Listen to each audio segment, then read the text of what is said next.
नमस्कार।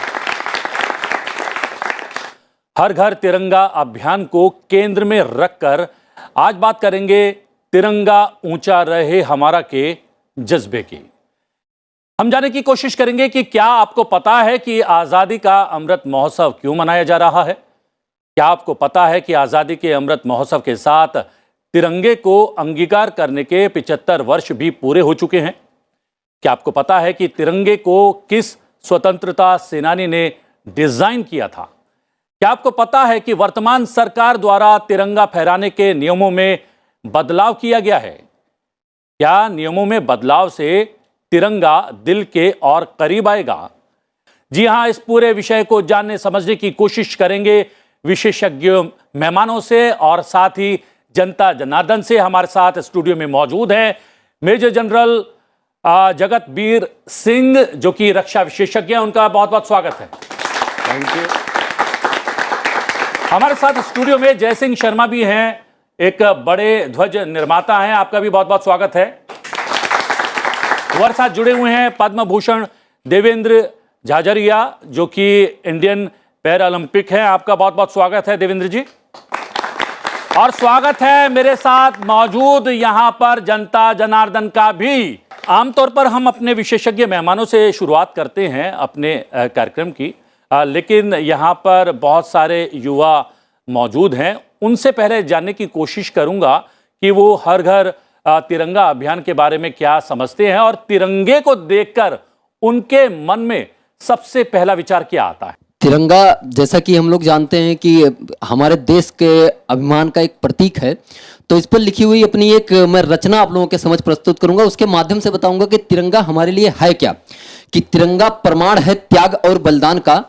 तिरंगा प्रमाण है त्याग और बलिदान का। परिचय है हम भारतीयों के स्वाभिमान का। रक्षक है भविष्य का, लेखक है वर्तमान का। सोच है पिंगला का, विश्वास है किसान का। जरूरत है देश और नागरिकों के सम्मान का। तिरंगा एक शब्द नहीं, वैभव है अभिमान का। देश हित की रक्षा खातिर तिरंगे का सम्मान बढ़ाना है। नियम नीति और कर्तव्यों को हम जन तक पहुंचाएंगे। श्रेष्ठ राष्ट्र निर्माता भी है, ये जन जन को बतलाएंगे। श्रेष्ठ राष्ट्र निर्माता भी है, ये जन जन को बतलाएंगे। क्या बात है। ये तो पूरे कार्यक्रम का एजेंडा सेट कर दिया इस कविता ने। तिरंगे को देखकर हमें अपने फ्रीडम फाइटर्स की जो उनकी मेहनत और उनका प्रयत्न दिखता, कुर्बानियां दिखती है। क्या बात है। और यहाँ पर सीमा पर रहकर देश की रक्षा करने वाले major general retired जगतबीर Singh ji हमारे साथ मौजूद हैं। और जब हम देखते हैं अपनी सेना के जज्बे को, हमारे दिल से निकलता है जय हिंद और सैल्यूट करते हैं। जगतबीर सिंह जी,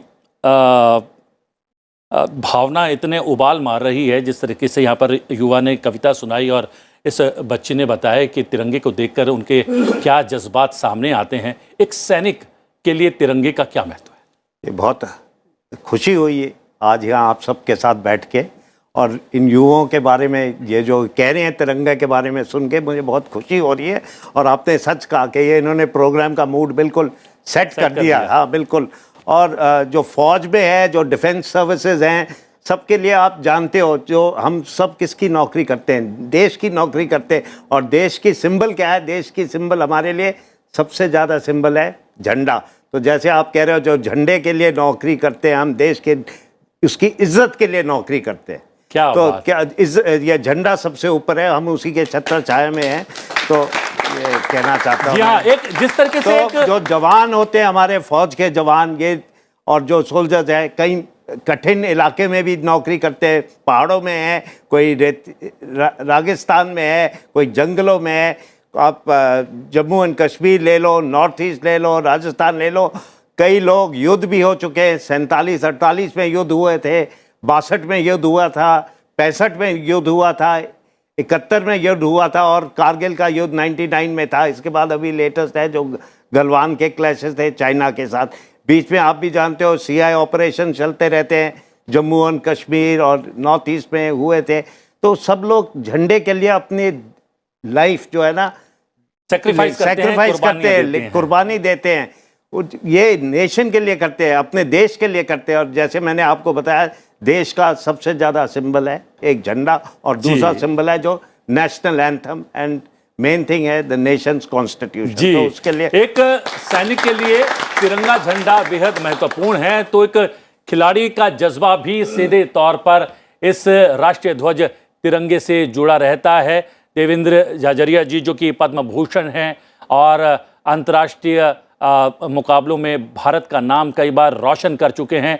देवेंद्र जी, हमने देखा कि जब भी कोई खिलाड़ी प्रतियोगिता जीतता है तो सबसे पहले ढूंढता है कि किसके हाथ में तिरंगा झंडा है, तिरंगा झंडा लेता है, अपने सीने से लगाता है और चौड़ा होके जो है गर्व से सबके सामने आता है। क्या जज्बा रहता है और आपने इस जज्बे को कितनी बार कैसे महसूस किया? बिल्कुल, सबसे पहले तो आजादी के अमृत महोत्सव पर सभी को मेरी तरफ से शुभकामनाएं, बधाई। और देश पिछले 1 साल से हम आजादी का अमृत महोत्सव मना रहे हैं।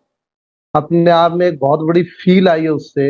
हर युवाओं को एक मोटिवेट हुए हैं युवा जितने भी हैं। और बात जब राष्ट्रीय ध्वज की चलती है, होती है, तो उससे ऊपर तो कुछ हो ही नहीं सकता। जी, एक खिलाड़ी के तौर पे देखूं तो मैं जब भी भारत से बाहर खेलने जाता हूं, मेरे बैग के अंदर हमेशा राष्ट्रीय ध्वज लेके जाता हूं। और जब हमारी फाइट होती है, एक बहुत बड़ी फाइट चलती है, हम सेंटीमीटर से कभी हारते हैं, सेंटीमीटर में जीतते हैं। लेकिन जब एक बार ऐसे ही मैं बहुत नियर फाइट में था, मुझे याद है, रियो पैरालंपिक्स थे और मेरे सामने मेरा ध्वज दिखाई दे रहा था मुझे। तो मैंने कहा देखो, इसको सबसे ऊपर जाना चाहिए, अपने आप में कहा ये। और अगले थ्रो में मैंने वर्ल्ड रिकॉर्ड ब्रेक किया। क्या तो बात। ये है मेरे राष्ट्रीय ध्वज की ताकत। इससे बड़ी ताकत कुछ नहीं हो सकती। जब हम खेलते हैं, मेडल जीतते हैं, उसके बाद जैसे मेडल सेरेमनी होती है, तो जब गोल्ड मेडल मैं जीतता हूं तो सबसे ऊपर मेरा राष्ट्रीय ध्वज जाता है। और जब मेरा राष्ट्रीय गान होता है वहां पे, रियली उस समय का मैं वर्णन तो नहीं कर सकता। इतनी खुशी होती है कि आप शब्दों में मैं बयान नहीं कर सकता। पर इतना जरूर कहना चाहूंगा कि जो राष्ट्रीय ध्वज है वो हर घर तक पहुंचा है। ये बहुत बड़ी मुहिम है हर व्यक्ति को, क्योंकि इस राष्ट्रीय ध्वज के पीछे, तिरंगे के पीछे हमारी बहुत सी कुर्बानियां रही। उन लोगों को हमें कभी नहीं बोलना चाहिए। आजादी की लड़ाई के, हो सकता है इतिहास के पन्नों में बहुत से व्यक्तियों का नाम दर्ज ना हो, लेकिन उन लोगों का नाम हमारे दिलों में दर्ज है। हम दिलों में हमेशा नाम रखते हैं। और सबसे बड़ी बात मैं ये कहना चाहूंगा कि ये जो मोमेंट है, हर घर तिरंगा, मैंने सबसे पहले मेरे घर पे जाके तिरंगा फहराया था और उसको ही मैंने सोशल मीडिया पे पोस्ट किया था। यहाँ पर भी मैं अपील करना चाहता हूँ युवाओं से, खास करके युवा लोग, जाइए अपने घर तिरंगा फहराइए और देश को, अपने देश को दुनिया में सर्वश्रेष्ठ बनाइए। क्या बात। चलिए, युवाओं से मैं पूछना चाहता हूं कि जब हम तिरंगे झंडे को देखते हैं या फिर फहराता देखते हैं तो क्या मन में गौरव की अनुभूति होती है और दिल में ये आता है कि हमें अपने देश के लिए कुछ कर गुजरना चाहिए? क्या ऐसा अभिमान आता है, क्या ऐसी सोच आती है? हम जब तिरंगे झंडे को फहराते हुए देखते हैं तब हमें बहुत गर्व की अनुभूति होती है और हम बिल्कुल चाहते हैं कि हम कुछ ऐसा करें कि हमें लगे कि ये तिरंगा जो ऊपर लहरा रहा है इसमें थोड़ा सा हिस्सा हमारा भी है। हमने तिरंगे को थोड़ा सा ऊपर उठाने के लिए कुछ किया। झंडे को देख के हमें देशभक्ति की भावना तो जागती ही जागती है और हमें ऐसा अनुभव होता है कि हम सच में बहुत सौभाग्य हैं जो हम भारत जैसे देश में हमारा जन्म हुआ है। और हम यही चाहते हैं कि आगे जाके हम भी कुछ ऐसा करें जिससे हमारा जो झंडा है वो दुनिया के हर ऐसे जगह में ऐसे ही लहराए और हमारे अंदर भी एक बहुत प्रोत्साहन और बहुत एक मोटिवेशन फील होती है उस टाइम पे। और सबसे बड़ी बात यह है कि जो राष्ट्रीय ध्वज होता है ना, वो आम ध्वज नहीं होता है, बल्कि एक स्वतंत्र देश का प्रतीक होता है। इसीलिए हमने सबसे पहले अंगीकार किया अपने तिरंगे झंडे को एक राष्ट्रीय ध्वज के रूप में, और उस राष्ट्रीय ध्वज को दुनिया में सबसे ऊंचा फहराने का प्रयास हर क्षेत्र में हर भारतीय कर रहा है। और जैसे कि यहाँ पर युवा भी कह रहे हैं कि उनका भी ये प्रयास रहेगा कि हमारा तिरंगा झंडा विश्व में अलग अलग क्षेत्रों में जो ऊंचाइयों पर फहराता रहे। हमारे साथ जय सिंह शर्मा जी भी हैं। जय सिंह शर्मा जी ध्वज निर्माता हैं। आपने किस जज्बे के कारण तिरंगे झंडे का निर्माण और उसका व्यापार शुरू किया? मेरा सर 1989 से झंडे का काम है, लेकिन 15 अगस्त और 26 जनवरी पे एक महीने पहले हम तिरंगे झंडे की भी तैयारियां करते हैं और अन्य अन्य जो शहरों में दुकानदार हैं उनको हम भिजवाते हैं। कोई 100 लेता है, कोई 500, कोई 1000 ऐसे लेते हैं। इस बार तो मेरे को भाषा समझ नहीं आ रही कि मेरे को एक झंडा, सरकार ने मेरी वेबसाइट पे नंबर डाल दिया। हाँ। तो सभी लोगों के फ़ोन आते हैं। अच्छा। और एक झंडे के लिए फ़ोन आता है कि मैं फला गांव से बोल रही हूँ, भाषा मेरे समझ में नहीं आई, त्रिपुरा से फ़ोन आया मेरे पास, कहाँ से फ़ोन आ रहे हैं। तो उनको हम संतोषजनक जवाब देते हैं कि आपको एक झंडा पोस्ट ऑफिस से मिलेगा, इस टाइप से उनको समझा देते हैं। और वैसे हम 1989 से रेगुलर झंडा बना रहे हैं जी। ये झंडा राजनीतिक पार्टियों से हटके है। इस झंडे का जो मान सम्मान है ना वो अलग है। तो हम इसकी लंबाई, चौड़ाई, कटिंग, सिलाई का विशेष ध्यान रखते हैं तिरंगे झंडे का जी। पैकिंग भी इसकी अलग टाइप से होती है। अभी हमें बुलाया गया था कि आप कितना स्टॉक तैयार कर सकते हैं, तो हमने बताया कि हम 5 लाख 10 लाख झंडा तैयार कर लेंगे एक महीने में। तो उन्होंने कहा नहीं, इससे काम नहीं चलेगा, आपको बढ़ाना है स्टॉक। तो हमने 2 राज्यों की चुनाव के लिए कपड़ा खरीदा हुआ था हमारे पास जी। कच्चे कपड़े को गरे बोलते हैं, सूरत से आता है वो। तो वो सारा कपड़ा हमने इसी काम में यूज कर लिया और पिछले 4 दिन से हर चीज़ में तेज़ी है। लेकिन अब हमारा कमाई का कोई उद्देश्य नहीं है, हम उसी रेट में झंडा प्रोवाइड करा रहे जो रेट पहले तय करे थे, यानी 15 दिन पहले जो रेट तय करे थे उसी रेट में दे रहे हैं। 15 दिन पहले सिलाई का रेट था 35 पैसा, आज सिलाई का रेट है 4 रुपया, झंडा उसी रेट बेच रहे हैं। अब कमाई पीछे छोड़ दी। क्या बात है।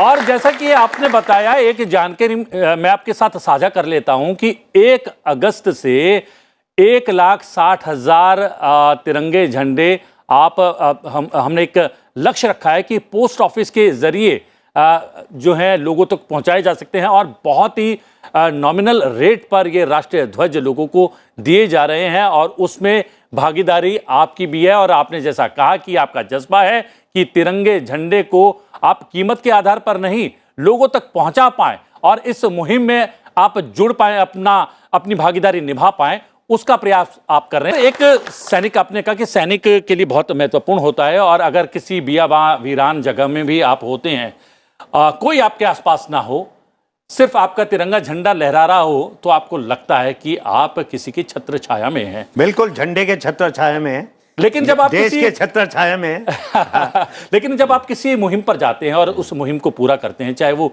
युद्ध की मुहिम क्यों ना हो, उसके बाद हमने देखा कि वहां पर पहुंचकर और वहां पर अपना कब्जा जमाने के पश्चात सबसे पहला काम एक फौजी करता है, वहां पर अपना झंडा लगाता है। बिल्कुल, आपने अभी देखे होंगे, अभी कारगिल के युद्ध के जी 1999 में हुआ था, अभी 26 जुलाई के कई उसके ये पोस्ट आए थे हर सोशल मीडिया में। तो आपने सब ने देखा होगा, जो भी पोस्ट रिकैप्चर किए थे, मान लो टाइगर हिल या टोलोलिंग, 2 नाम बता दूं, कई और हैं। सबसे पहले आप क्या देखते हो, सैनिकों की फोटो वहाँ और उनके हाथों में इंडिया का तिरंगा झंडा, ऊपर हाइट्स पे जहाँ बर्फीला इलाका है, वहाँ सांस नहीं ले सकते, इतने कठिनाई से ऊपर गए हैं, कई लोग मर भी गए वहाँ, कई लोग घायल हुए हैं, फिर भी सबके चेहरे देखो, उनका मोराल अप है, झंडा अप है। और मैं कहता हूँ ये झंडा हमेशा ऊपर रहेगा और उड़ता रहेगा और तिरंगा झंडा हर समय अप रहेगा। और ये युवक ने हमें बता दिया कि अभी हम झंडा इनके हाथ में है और इनकी रखवाली करना और इसका मान करना और इसकी इज्जत करना इन सब के हाथ में है। देवेंद्र जी, हम अलग अलग जब देखते हैं तो कोई हिंदू है, मुसलमान है, ईसाई है, सिख है, कोई अलग भाषा का है, कोई अलग रंग रूप का है, लेकिन जब हम विदेश की धरती पर जाते हैं तो हमारी पहचान तिरंगे की हो जाती है। तो इसका अभिमान भी आपको कभी आया? इसमें तो कोई शक ही नहीं। और सबसे बड़ी बात आपको मैं बताऊं कि हमारे जो खिलाड़ियों से हम मिलते हैं, इंडिया की टीम जाती है और मैं बड़ा सौभाग्यशाली हूं कि मैं 2004 एथेंस पैरालंपिक्स में मैं फ्लैग बेरर था इंडिया टीम का, और 2016 रियो जो पैरालंपिक्स में भी मैं फ्लैग बेरर था इंडिया टीम का। तो अपने आप को मैं भाग्यशाली समझता हूँ कि लीड रोल में जब मैं राष्ट्रीय ध्वज लेके चल रहा था और मेरे पीछे थे, तो सभी हम कोई धर्म जाति के नहीं थे, हम सिर्फ इंडियन थे। वहां पे भारतीय खिलाड़ी थे, हम भारतीयता हमारी पहचान थी। और इससे आगे कहीं ना कहीं मैं एक बात कहना चाहूंगा, जो हर घर तिरंगा जो मुहिम है, इसके लिए मैं भारत सरकार के माननीय प्रधानमंत्री नरेंद्र मोदी जी को बहुत बहुत धन्यवाद देना चाहता हूँ, बधाई देना चाहता हूँ, क्योंकि ये अपने आप में एक बहुत बड़ी मुहिम है। राष्ट्रीयवादी भावना जागृत होगी हमारे युवाओं में और हर घर तिरंगा फहराएंगे। रियली मैं बहुत बड़ा प्राउड महसूस कर रहा हूँ कि मैं इंडियन। क्या बात है। और बहुत सारे इंडियन यानी कि युवा हमारे साथ मौजूद हैं। क्या आपको पता है कि झंडे फहराने के कुछ नियम बदले गए हैं? कुछ नियम के बारे में कोई जानता है, क्या बदलाव आया है? सर पहले जैसा था कि हमें वो खादी से बने ध्वज या फिर उसके एक निश्चित लंबाई चौड़ाई उसका ध्यान रखना था, लेकिन अब सरकार ने कुछ नियम बदलाव किए हैं, जैसे कि उसमें अब पॉलिस्टर से बने ध्वज का भी यूज़ कर सकते हैं और उनके साइज़ का मैटर नहीं करेगा उतना जितना पहले करता था। और सर हमारे आम नागरिकों के लिए हम अपने गाड़ियों पर उस ध्वज का प्रयोग नहीं कर सकते, ये कुछ नियम में बदलाव आया है। जी हाँ, ये बात सही कही है कि हम लोग गाड़ियों पर जो है आम व्यक्ति जो है तिरंगा झंडा लगाकर नहीं चल सकता। जो उच्च पद पर आसीन हैं, राष्ट्रपति हो गए, उपराष्ट्रपति हो गए, प्रधानमंत्री हो गए, लोकसभा अध्यक्ष हो गए, वो उस स्तर के जो विभूतियां हैं हमारे देश की, वो तिरंगे झंडे को अपनी गाड़ी पर भी लगा सकते हैं। लेकिन क्या ये जो अभियान है उसमें अपनी भागीदारी भी युवा निभा रहे हैं? आप लोग निभाना चाहते हैं? इस अभियान में युवा बिल्कुल निश्चित रूप से हम अपना योगदान निभाना चाहते हैं, जैसे कि हम अपने आस पड़ोस में या फिर अपने युवा सर्कल, हमारा ग्रुप होता है, हम उनके साथ कोऑर्डिनेट करके इस अभियान, सरकार द्वारा चलाया गया अभियान को हम और आगे तक बढ़ा सकते हैं, इसको और लोगों तक पहुंचा सकते हैं कि ज़्यादा से ज़्यादा तिरंगा लोग अपने घरों पर फहराएं और इस महोत्सव को और ज़्यादा सफल बनाएं। सर आपने अभी बताया कि आप जो है बहुत नॉमिनल प्राइस पर, हमारी आपकी जो मंशा है वो ये है कि हर व्यक्ति तक तिरंगा झंडा पहुंचना चाहिए जी। लेकिन क्या इस मुहिम से, इस अभियान से जो गरीब है बेचारा, जो सिलाई कढ़ाई का काम करता है, उसके रोजगार में इजाफा हुआ है? वो भी एक प्रयास किया गया है? बहुत ही जबरदस्त हुआ है सर। अच्छा। और विशेषकर अल्पसंख्यक समुदाय के लोगों को। अच्छा। हाँ, मेरा लगभग 100-150 गांव में झंडे का काम सिलाई का चल रहा है। अच्छा। पिलखुआ हापुड़ की बेल्ट में। इधर ये जो टोनिका सिटी जो गाजियाबाद में औद्योगिक क्षेत्र है, उससे पहले सोनिया विहार है। इधर मदर डेयरी के पीछे मंडावली गांव है, जहाँ मैं आज से 30 साल से पहले से रहता था। वहाँ पे मतलब मेरा मेन काम मंडावली गांव में ही है। तो मेरे मंडावली में बैक साइड में अल्पसंख्यक समुदाय के बहुत ज़्यादा घर हैं और वही औरतें घरों में झंडा सीलती हैं। परसों में पिलखुआ गया था, आप कल्पना नहीं करेंगे, एक महिला ने मेरे को ऐसे ऐसे गले लगाया और उसने पता क्या कहा, मोदी जुग जुग जी है। तो मैंने कहा आप मोदी को जानते हो? बोला नहीं, फोटो देखी है बेटा, बहुत अच्छा काम करा। मेरे घर में मेरे को आंखों में आंसू आ गए। मैं 4000 रुपया रोज कमा रहे हैं, हमारे घर में रोटियां खाने को नहीं थी। जिस झंडे का 35 पैसे सिलाई थी, 20 इंच सिलाई है, नेफा बढ़ना है सिर्फ, उसका हम 3 रुपया दे रहे हैं मजदूर को, 3 रुपया। और संख्या में बेताशा इजाफा हो गया। सर मेरे यहाँ 1.5 करोड़ झंडा बनेगा 10 तारीख तक। क्या बात। और सबसे बड़ी बात, रेट नहीं बढ़ाया हमने जी। और सबसे बड़ी बात ये भी है कि पहले बहुत सारे जो हमारे प्रतीक थे, कहीं ना कहीं हमारे जो है देशभक्ति के प्रतीक थे, वो एक दायरे में सिमटे हुए थे। आम जीवन में कहीं ना कहीं उनका स्थान उतना महत्वपूर्ण नहीं था। तो ये अभियान चलाकर, हर घर तिरंगा अभियान चलाकर हर व्यक्ति के जीवन में एक बहुत बड़ा महत्व भी पैदा कर दिया है कि सरकार ने। बिल्कुल ठीक कहा आपने, बिल्कुल ठीक जी। बहुत अच्छी बात है, देश के लिए भी अच्छी बात है और ये इससे देश की यूनिटी भी बढ़ती है, ताकत दिखाती है, देश को ताकत दिखाती है। और जैसे मैंने कहा, जो झंडा है उसकी इज्जत करनी चाहिए हमें। तो झंडा फैलाना एक चीज़ है, पर झंडे की इज्जत करना बहुत ज़रूरी है।